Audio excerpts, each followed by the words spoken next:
Hi, this is Privateer Station, and today, as Russia is frantically trying to mobilize thousands more people to the front, facing significant resistance in the regions, we are bringing you a diary for day 218 of Russia-Ukraine war, done in the usual conversational format between Olexiy Arestovych, Lieutenant Colonel Advisor to the Office of the President of Ukraine, and Mark Feygin, Russian opposition journalist.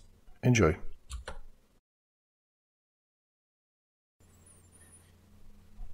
Dear friends, glad to see you all on Feigin Live. It is Thursday, 29th of September. Time is 2 minutes past 10 in Kiev, and we're doing another stream, day 218, with Olexiy Arestovich. Glad to see you, Olexiy.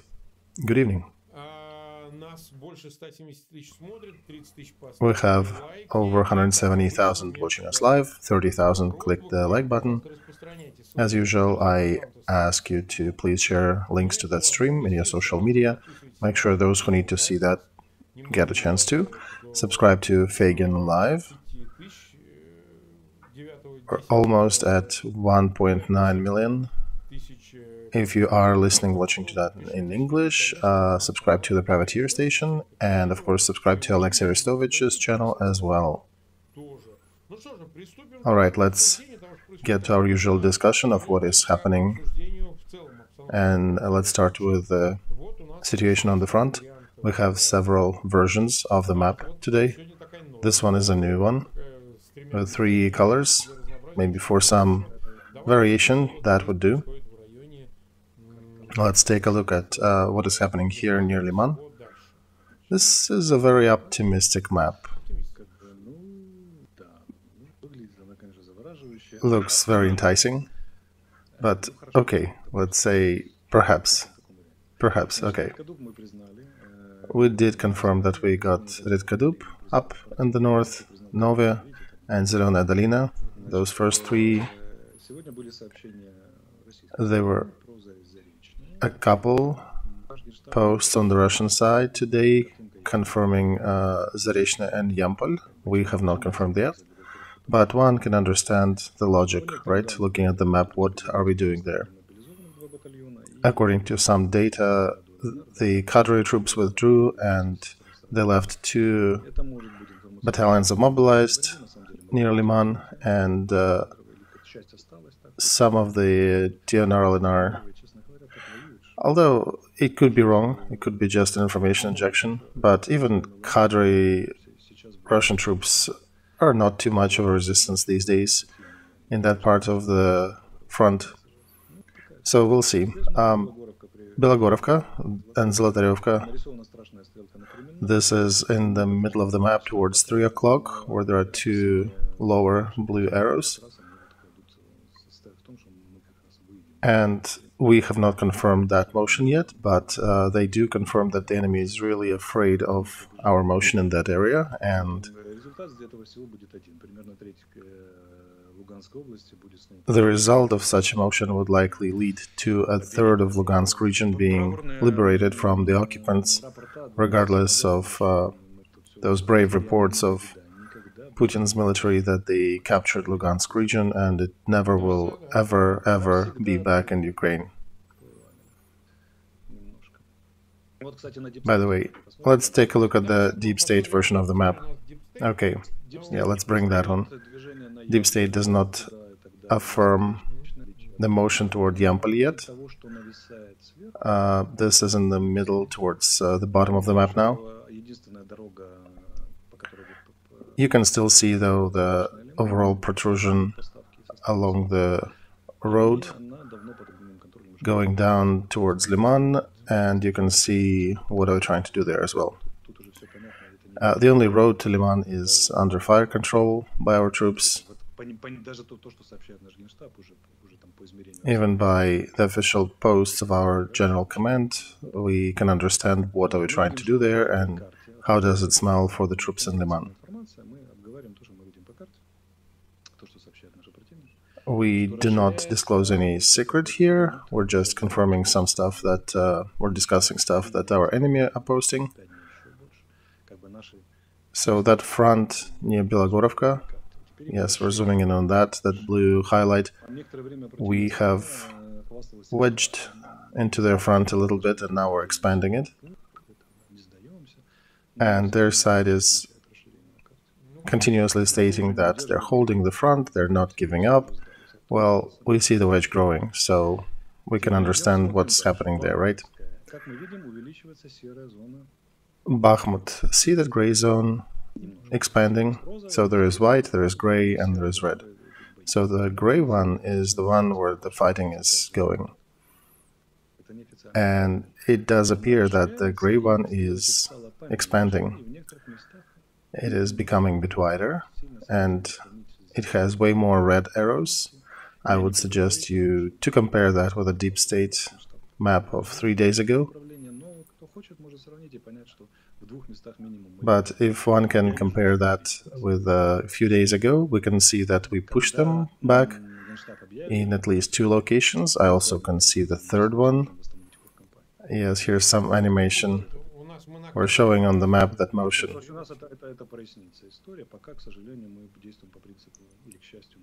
Right now we are acting from the principle do no harm, but we cannot leave you without information, so we're semi-hinting at some things. It's not because we're so mysterious, it's because we're trying to do no harm at the same time give you some data. By the way, can you support the death of that so-called commander of Wagner troops, Feygin, Nugin, whatever is his name? Yeah, this so far is rumors, we cannot confirm that. We have not officially stated it yet.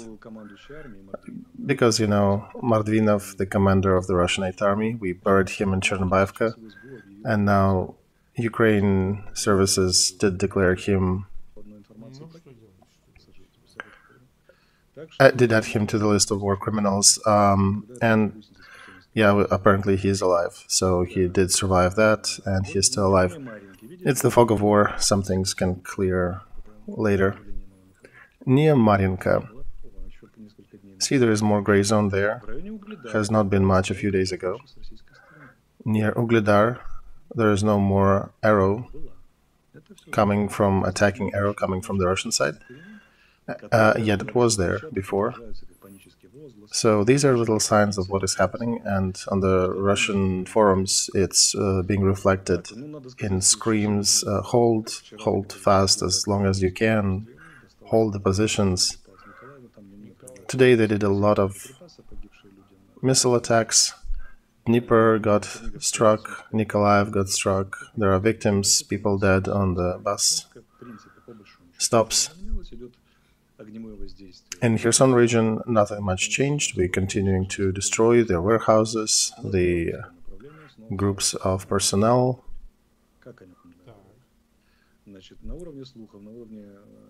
Now, another interesting point is near Kharkov, up north. Actually, let's go higher up to Volhynsky region.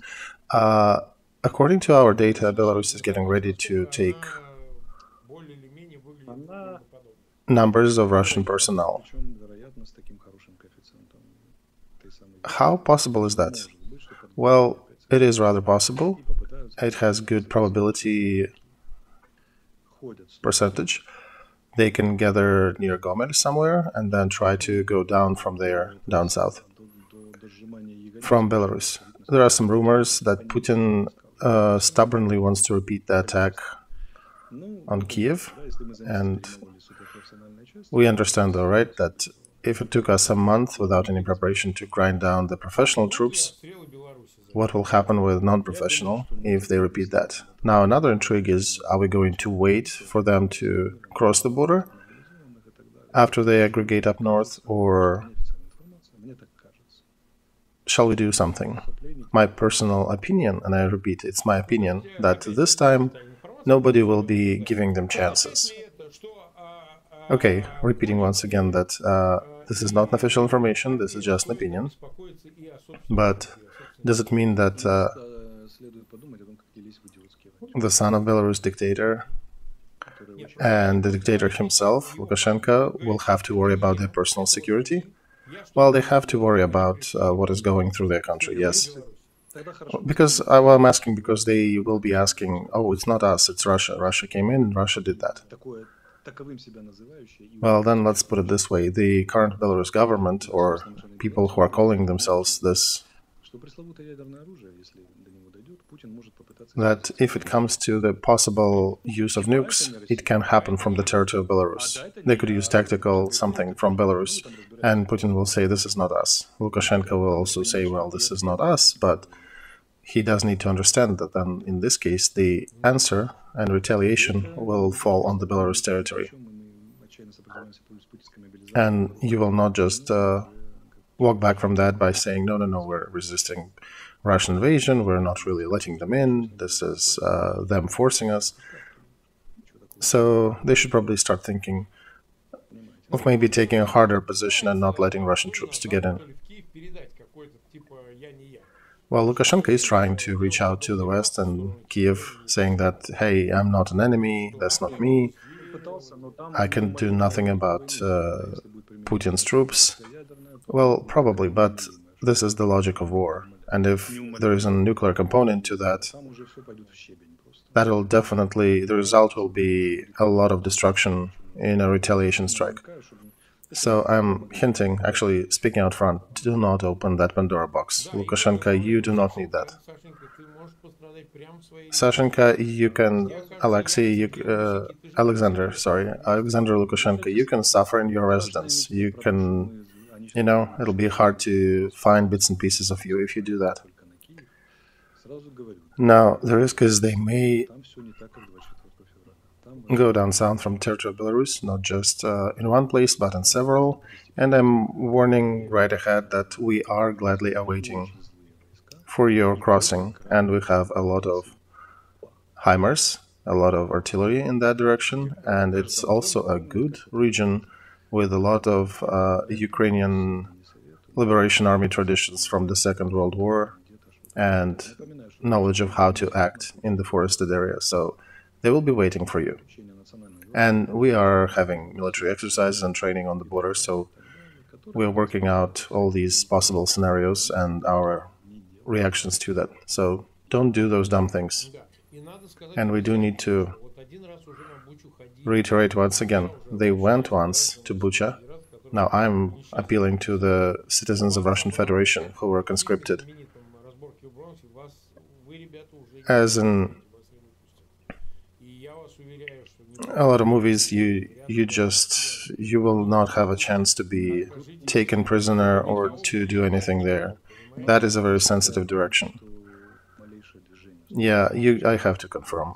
We have very bad memories of their presence there. The moment they start trying to push towards Bucha, yeah, it'll likely be a very worst and last decision in your short life if you decide to partake in that offensive. And I'm telling you that, again, I have a lot of direct messages from different Ukrainian soldiers. I appeal to you, please do not even try that front, because people there are not going to toy with you. It will be difficult to even surrender in that area. So we have to warn you, right? Even with the slightest attempt to do something from that direction, there will be severe consequences. All right.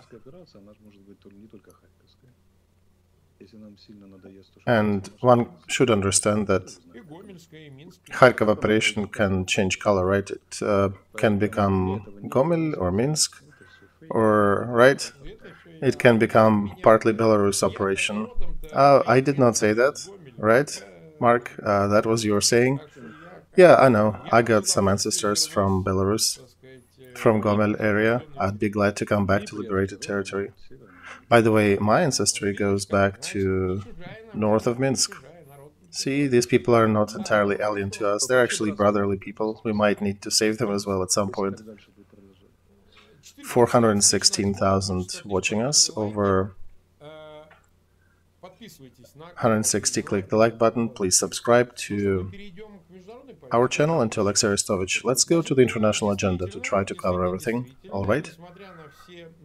So, indeed, I'm reading that Senate of the United States approved budget extension, including $12 billion of additional help to Ukraine. Oh yeah, this is to answer the line that we've been talking about, that there will be some increase coming as a response to the escalation from Russian side. Here it is.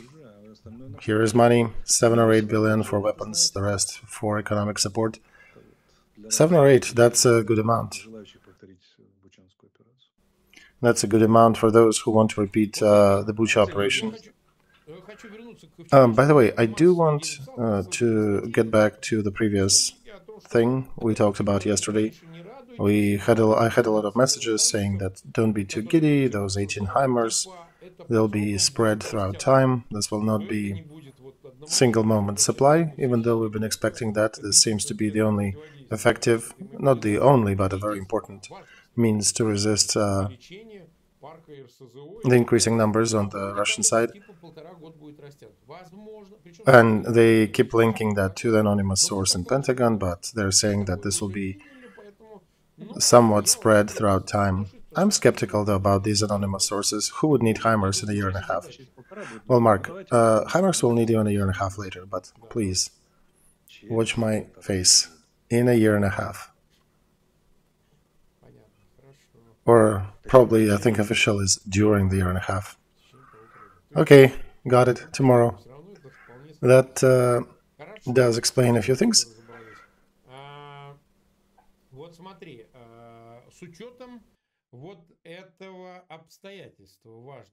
Now, with that important circumstance, what other means are critically important?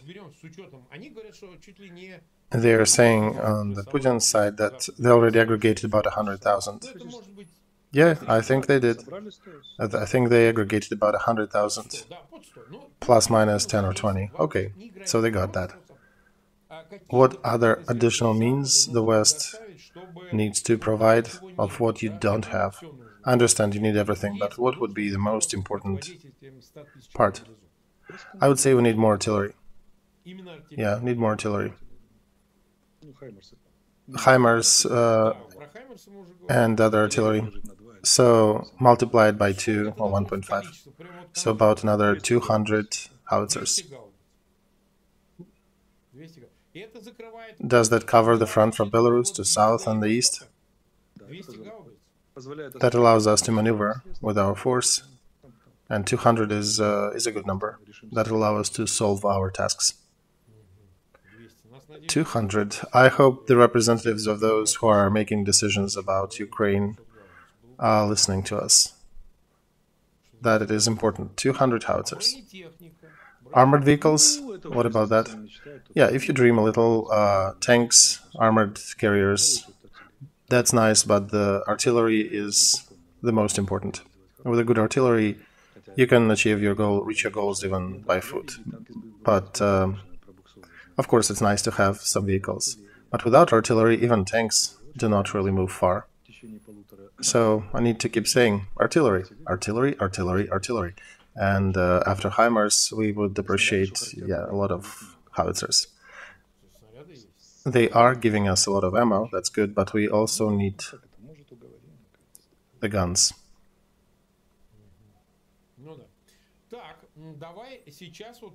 Okay, so tomorrow is 30th of September. At 3 p.m. Moscow time, they'll be signing some official document. I heard they're also inviting those clowns. What do you call him? Spermosov and Baletsky, Shmaletsky, and that other fluff from those and Dender from those regions. They already are in Moscow. They posted a picture that they flew in.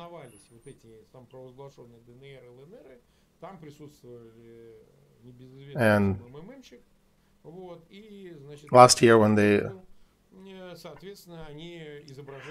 last time when they were announcing DNR, LNR, they had that Pasechnik and the other representative being present there, and now they're gathering all of the new reps. And what do you think Kiev will say in return? What will happen out of this? Nothing flows in, nothing flows out yet. I think tomorrow night we'll have something to talk about. We don't know what exactly they're gonna do. Well, we know most of stuff, right? No, there are nuances. It's important to know what the accent will be, what scenario will be utilized there, because there are a couple scenarios for Russia that are obvious. One of them is North Korea, and then the 60% of these gestures and everything are for internal use. And basically to tell them that you have died here not for nothing, there were goals, that we achieved some of them, and just shut the borders. The central question that is of interest for us: will they continue the offensive by all the mobilized people from these newly acquired, so to say, territories? Because one story is when they continue offensive, another is when they just stand and defend what they captured. And tomorrow, by the end of the day, we'll see what is a probable outcome from that part. Right now, we do not know. We are in a zone where we cannot predict the branch where it'll go. And it is difficult to forecast because right now it is the selection point. That is the point of choice from which eventualities will branch out. And yeah, we'll have to wait till they announce that. Exactly. We usually know where they go, but exactly these decision-making spots, it's a bit difficult to say which one will they prefer, which one will they announce. And then, depending upon their choice, we'll have other options in front of us. Today, we already heard that the president mentioned that there'll be fundamental decisions for our Ukraine, and we understand what they're doing, but they should not be hopeful. They will not get even a piece of our land at the end. So we could talk now, but really it's impossible to predict just at the turning point. Central point question will be who will be on the offensive. Or perhaps both would, then there'll be attacks from both sides. For now, we have Ukraine on the offensive. From them, we hear that they might start pushing back. Another question. Measures taken by Ukraine, how tightly are they connected with the position of the West related to the annexation of territories? Let's decipher that. Yeah, what will the West do after Russia will, in quotes, legally tell that they acquired these territories? Does it imply that Moscow can throw a bone to the West, saying that we might stop at the status quo? We announce that ours, and you convince Kiev that this is the point at which we can discuss. They could try, but we're not agreeing to that. Okay, just wanted to ask. Putin started to throw caviar around. What kind of caviar? Red or black or toad?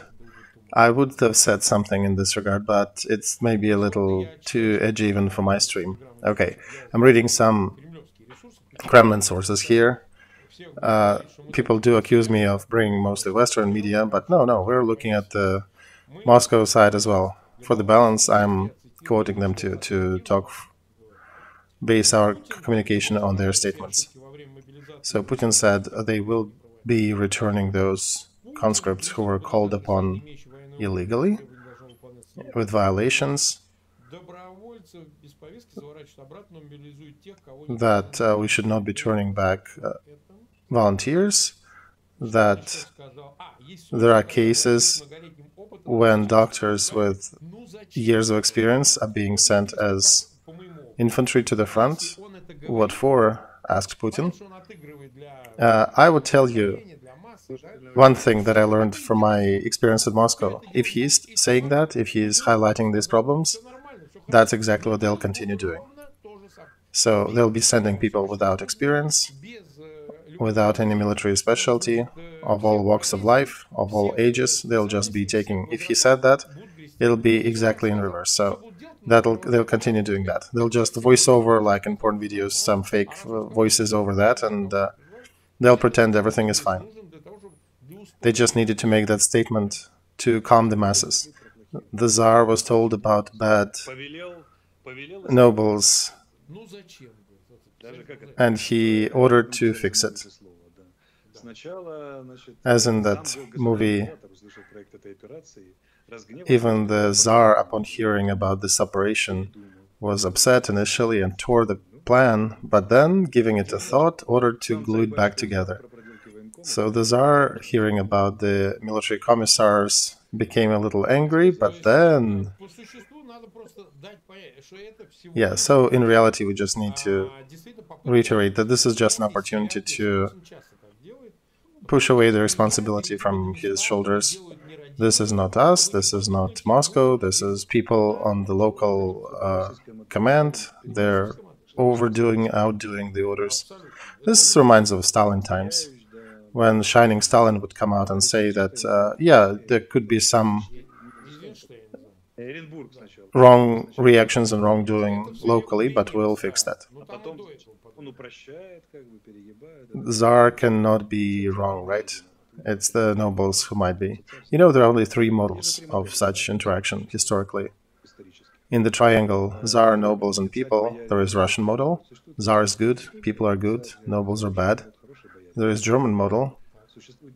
Tsar and nobles are good, people are bad. And then there is British version, where nobles and people are good, and Tsar is a question. And Britain actually did change the model a few times. Yeah, relation to Cromwell, right. In France, nobles are good, people are good, Tsar, it doesn't exist anymore. So that was part of Russian model. Russian folk could turn to their Tsar in a very personal appeal, but that was about the only opportunity they had.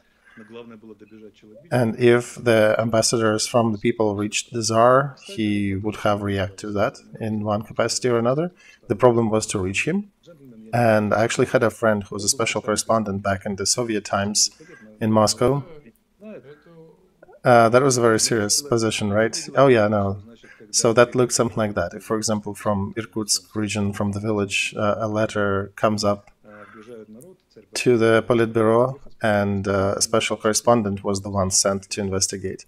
And the party leader of the region would be meeting him at the plane, on the airfield, and they would be figuring out ways and remedies and what really happened. But at the end, it didn't alleviate anything for the people, but at least there was a visible reaction. And that was the practice. I don't know if there'll be ambassadors from people to Putin, but if I was him, I would have said that I accepted a few people, mothers, wives, who were complaining about the military drafts. We hear that you're groaning and you're very upset. Oh yeah, but for that you need some communication, and in his case, usually they'll dress up some of his bodyguards to be these mothers. Well, at least they need to pretend that there was that event. You need to work within the archetype to quell the people. I don't think it quite works. People realized it's the same faces. There was funny publications about that for a while. Well, I should advise you, get new ones, do plastic surgeries, or maybe replace Putin, leave the same bodyguards, change the Tsar. Or you can change them both, do something, try things. Okay, we have almost 490,000 watching us, over 100,000. Click the like button. Please do not forget to share links to that stream in your social media and Twitters and all. And subscribe if you can, if you haven't yet, to Feigin Live, to Olexiy Arestovych, and to the Privateer Station. That does push our streams forward. I want to tell you that your help, your support does bring our stream pretty high up. Our live stream gets into the top of YouTube recommendations, and according to our stats, we have a growing number of people from Russia. Not in giant leaps, but I see 1%, by 2%, by 1%, so it does show that people started listening to us. when the war indeed knocked on their doors. So unlike the previous months, they started checking us for information. And as one of the sources, they do take us and they start listening to us. So please continue helping them to hear what we have to tell. And, if they listen to us, perhaps they will avoid the destiny of a cannon fodder on a field. Okay, so going next. We have an important question. It's better to touch upon that than just skip it. With that Lend-Lease program, because I keep being tortured by some commentators that we're just playing with words, and Lend-Lease is something bigger in scale, and we're just talking that it's the same, it doesn't matter what it's called, it's still supply from the West to Ukraine. In principle, that document, that Lend-Lease document signed by Biden, in your opinion, how would that differ from the current supplies that you guys have? What is so destiny-changing that is making it so different from your current supplies? For what, 12.5 billion, for example, that they released recently? Okay, let's tidy it up. Lend-Lease is not supplies in itself. This is a legal position that allows US President to simplify the organization of these supplies and expand the nomenclature. So it basically streamlines communication between the President's office and the military production complex. So they've simplified that. The goal of that Lend-Lease, as it was stated numerously, is a complete refitting of Ukraine military to the Western standard. There'll be no Soviet times weaponry left, they'll be switched to the Western weapons. And the program was 1.5 to 2 years, and at first it was a year, and then they increased that a little to make it more realistic, and that covers everything, that even covers aviation as well, right? Western jets. So that includes both planned and expedited supply. It is communicated and discussed with the general command of our country, where they address our needs, and they have their own concerns, we have concerns, so we negotiate what is and how will it happen. 1,300 of American companies are partaking in Lend-Lease program that will be involved in refitting of Ukrainian army. And besides that, we also have, of course, our allies who are giving us old Soviet weaponry, and allies continue with that, and they continue in supplying the Western arms as well and Western standard solutions. Besides that, there are also monetary funds being sent to aid with the process. So by November, for example, we have 12 billion. They'll be providing more support. They already outlined the roadmap, so they also promised that they'll not stop this support. The goal is mutual, to destroy Putin's army here in Ukraine and to refit Ukrainian army to the Western standard. That is what's happening. Everything else follows the plan. Sometimes some special decisions need to be made to reflect the situation on the front. But it's going, and okay, October is almost here, and there's 12 billion coming, so this is one of them, but this is not the last.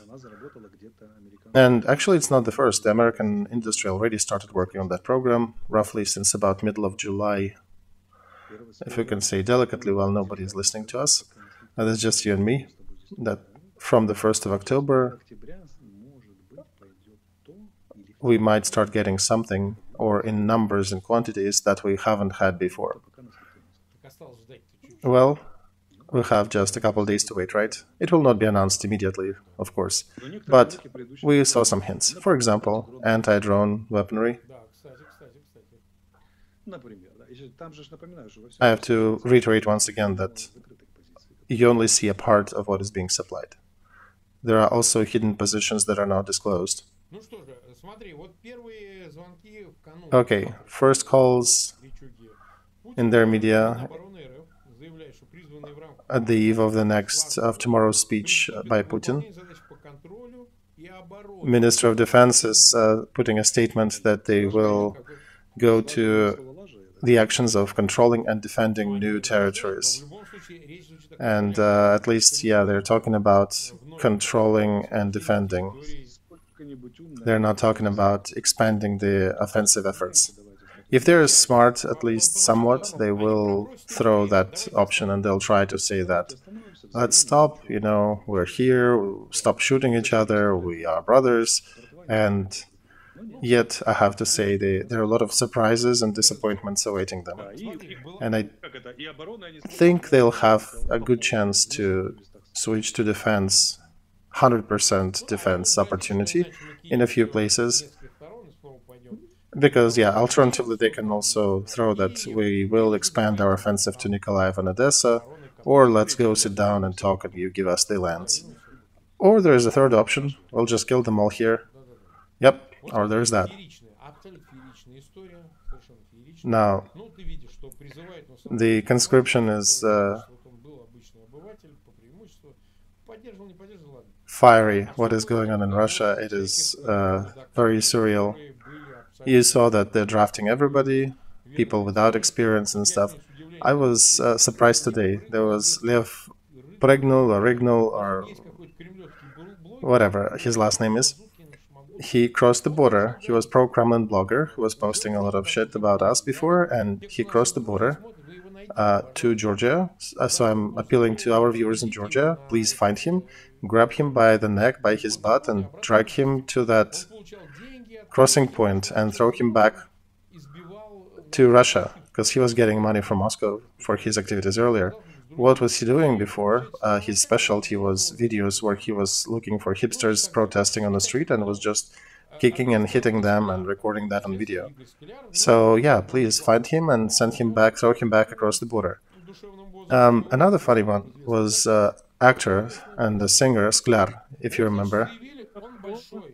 Yeah, that Komarova song. Exactly, that dude. I suspect somebody is trolling him.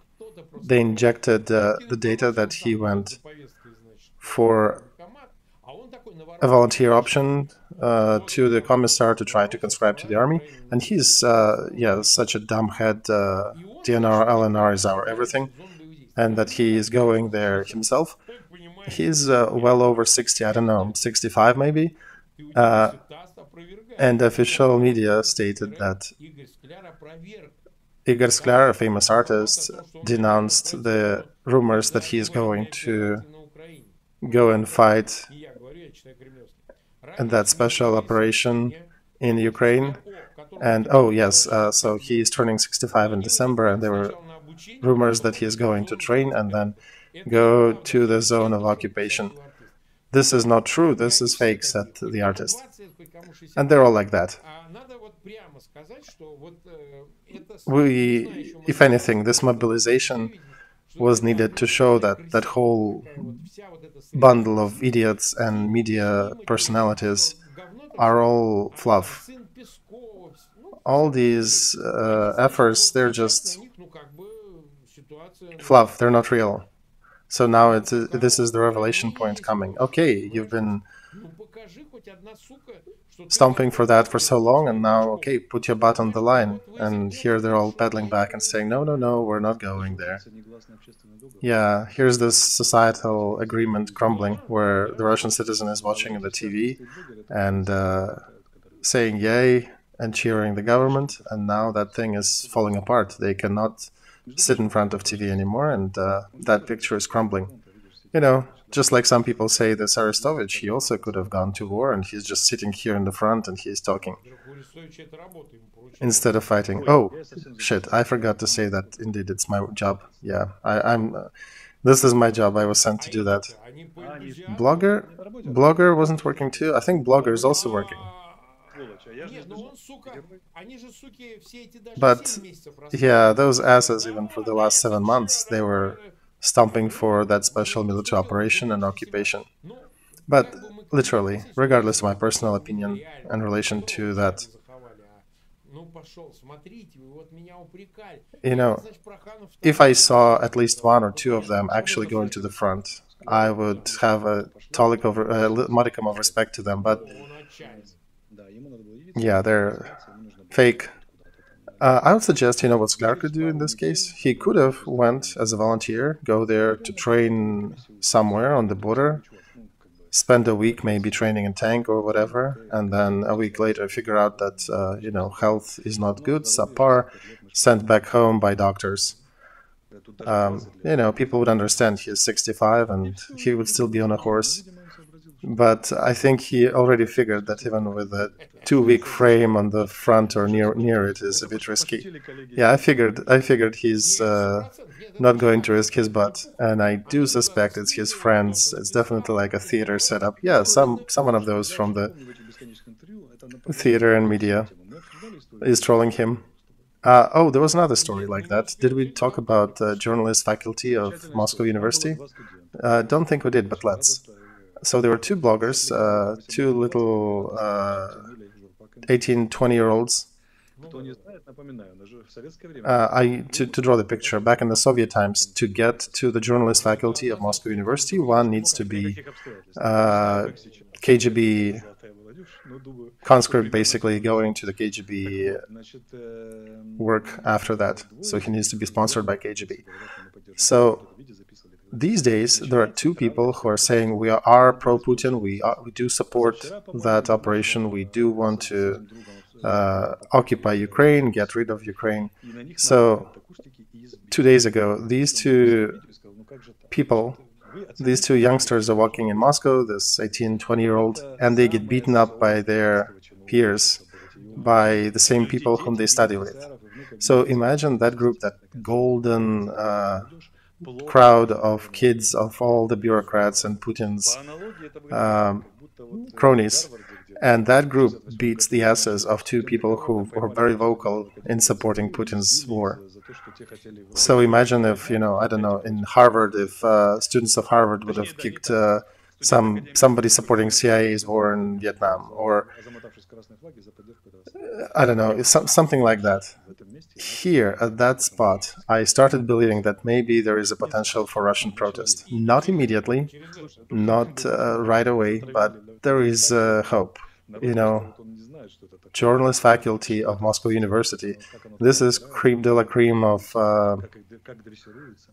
This is indeed like the golden batch. The next step would probably be if FSB students would have kicked the butt of a couple of the FSB students who do actively support the military operation.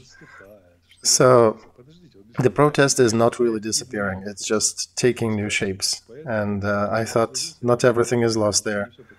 Using this pulpit, I want to extend my moral support and send my highs to students of Moscow State University who performed a special re-education program in regards to their peers in the class who are too active in support of Putin's operation.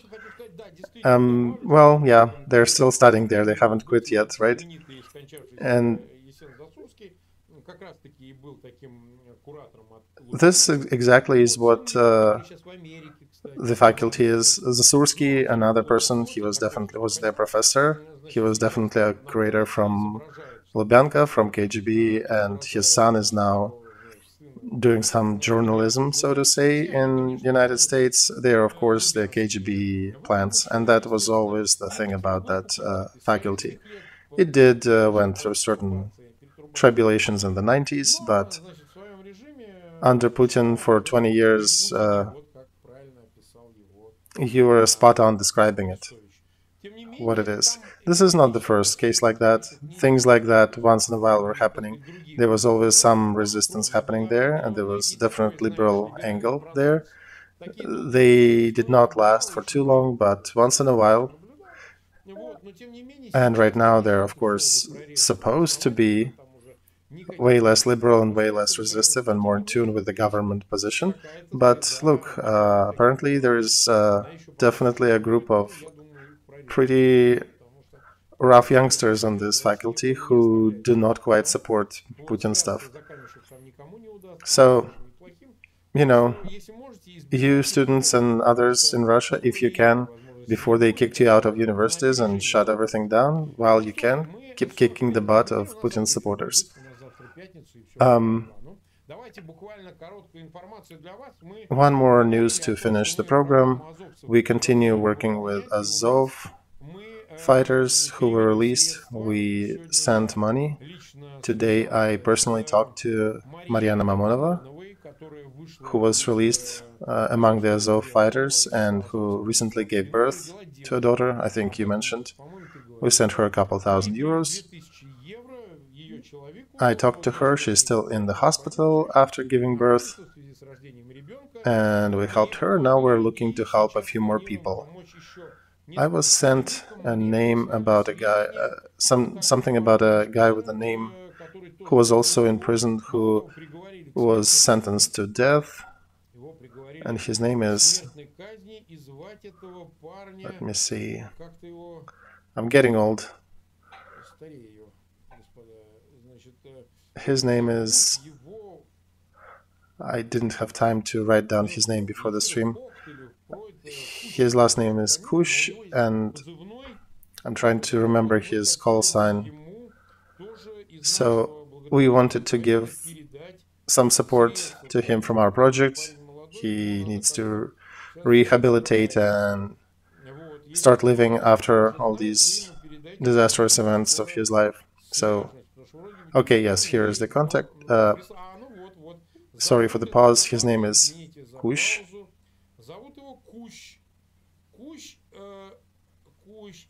Call sign Frost. He's a young fella, Nikolai Kush. So please, if he's watching us, if you know how to get in touch with him, let him know that we wanted to help him. So please advise him to reach out.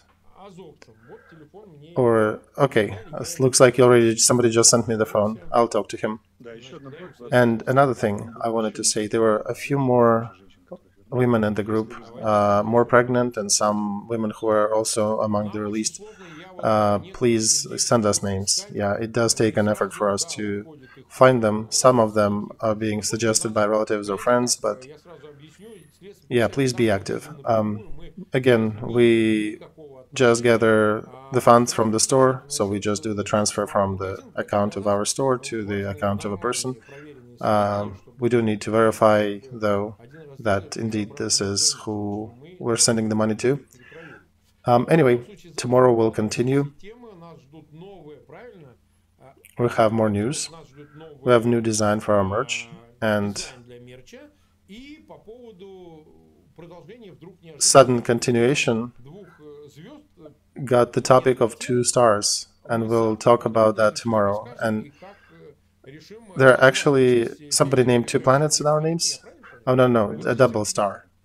The moment that we mentioned that the day before, and somebody actually bought a certificate and named a dual star, Feygin and Arestovich, and sent us the certificate.